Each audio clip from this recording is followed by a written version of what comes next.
Guys, if you're someone in my life, you probably know how much I love basketball. I played basketball growing up. I watched basically every game I can on TV. Yes, I may have teared up when I saw Steph Curry win his 4th championship and he started crying. That may have gotten me a little emotional. So because of my love of basketball, sometimes I think of things in terms of basketball games. And one of those things is budgeting. You see, budgeting is a really, really important thing if you want to move the needle in your finances. I mean, I know a lot of people who tell me that they're paycheck to paycheck, but they have wildly different incomes. How can that be possible? And the answer to that is budgeting. So I think of it a little bit like this. In a basketball game, you have 2 sliding scales. First of all, you have your own points that you're going to score, and the other side of that scale is the points that your opponents are going to score. And that gap is the determining factor between whether you win or lose. So think of the points you score like your income. For instance, let's say you make $40,000 a year. We can call that 40 points. The other side of that is how much your opponents score. So let's say that could be like your bills. Your bills are $20,000 a year. We'll call that 20 points. And let's say your extra spending on needs and wants could be another 20,000. So you're at 40,000 again. When you really break that game down, it's 40 to 40. So you tied. Or in other words, you're living paycheck to paycheck. Now this is where a coach would come in, someone who is there to help you figure out how you can score more points and how you can stop your opponent from scoring so many points. We want to turn this 40 to 40 game to a 40 to 35 game, or maybe a 40 to 30 game, and see how big that gap can really get.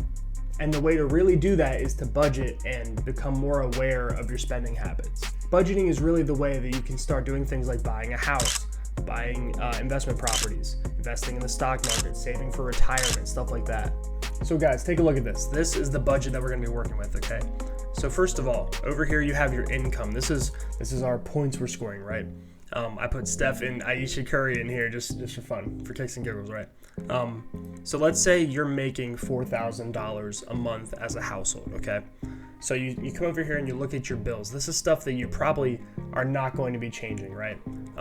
Things like your rent, your electric bill, your trash, your water sewer. These are things that are not really something you can change. I mean, you could change your rent if your rent is super high and you can maybe downsize to do it a little bit better there. But for the most part, this is kind of a fixed cost. And in a basketball game, your coach expects you to give up some buckets, and that's kind of how you can think about these first 2 categories here. These are things that you probably have to do regardless of where you live or what decisions you make. So next we're going to move on to the needs category. Needs could be things like gas, groceries, maybe stuff for your pets, maybe shampoo and conditioner, stuff that you can't really go without, but in a pinch you could cut back on. Mostly things like how much you're spending on groceries and miscellaneous stuff. But then we're going to move on to our wants. And wants, I think, are really the key here. This is the determining factor between like why you work for 40 hours a week and come back and you feel like you have no money afterward. A lot of the time that's because we spend a lot of money on entertainment, on miscellaneous stuff, on expensive clothes, on going to the movies, on whatever we're buying online. And a lot of us really suffer from eating out.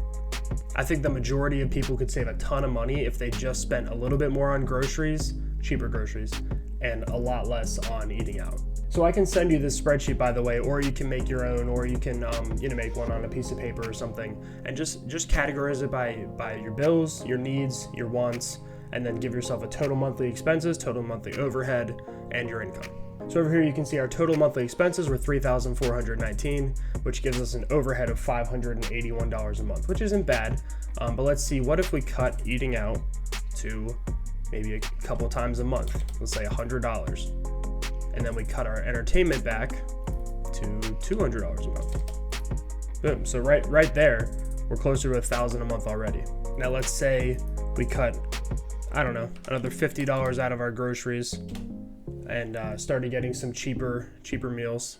And let's say, last thing, let's just say no more Spotify, free music only. So right now, just from a couple of changes, we're already up basically $500 a month, giving us, $12,000 a year in savings. You could probably buy a house with $12,000.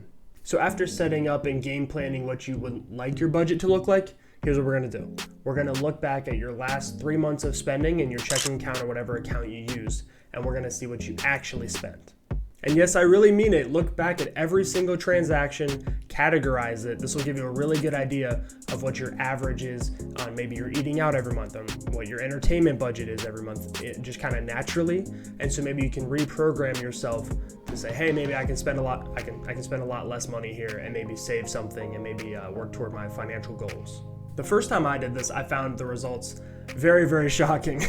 and I kind of couldn't believe what we would spend on things like eating out or like entertainment. You can tell yourself some really convenient things whenever you're just kind of going off of what you feel like in the moment.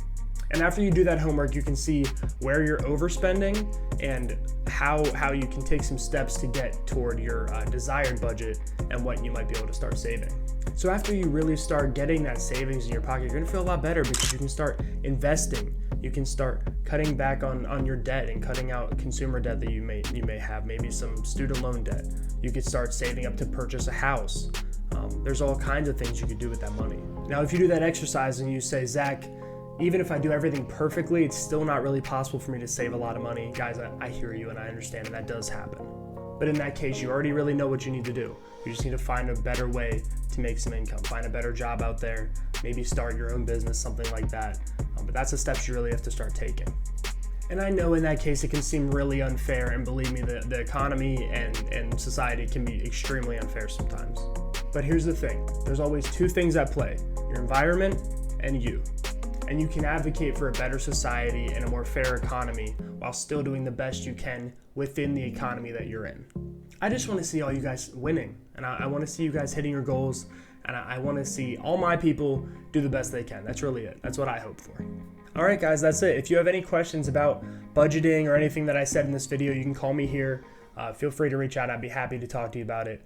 If you want to link to this spreadsheet, go ahead and hit the link above. There should be a contact me link. Just say, hey, I'd love to see the spreadsheet about budgeting, and I'll send it over to you.